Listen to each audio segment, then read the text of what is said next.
Yeah, we realise it's very daunting for people when they consider buying their first home. Houses are expensive items. Feels like there are many sort of tripwires out there and reasons to be cautious and everything else. But the first thing you should do really when considering buying a home is establish how much you can borrow, assuming you require a mortgage, of course, and some people don't, but most people do. So the first thing to do is to contact a mortgage broker. Of course, here at Pearson Ferrier, we have our own mortgage brokers who'd be delighted to speak to you. They will do a check on your affordability, and on the back of that, they will approach a number of institutions that lend money, banks, building societies, and they, in turn, those banks and building societies will send what's called an agreement in principle to you. Sometimes it's called a decision in principle, an AIP or a DIP.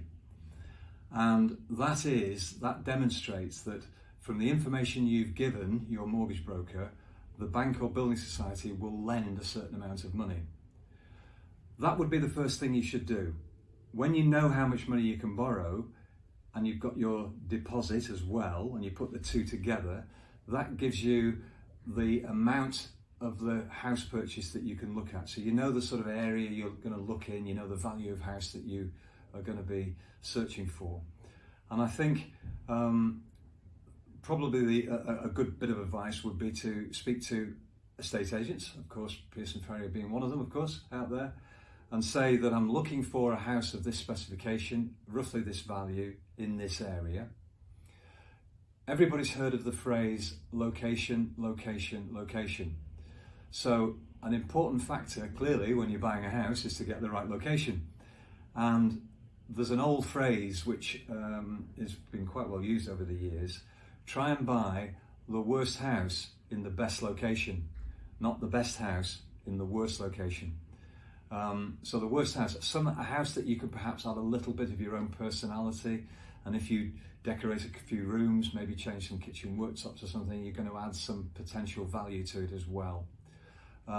So first of all, find out how much you can borrow, research the area you want to live in to find the best areas perhaps you can afford in that area, and probably view, if you can, although at the moment the market's very difficult because there's not that many comparable properties for sale at any one time, but go and look at 2 or 3 houses in that price range if you can, and get some advice from family and friends who have perhaps bought a house before so that they know what to look out for.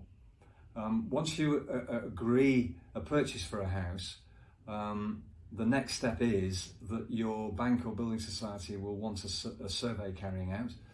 And that survey is there to protect your interests as well. They will look at the integrity of the building to find out whether there's any problems with damp, or the roof may be an issue, or the wiring's old, or the gas system, and so on. And they also look at the value that you're paying for it, so that they can ascertain that you're not overpaying for it. So you're protected somewhat by the surveyor.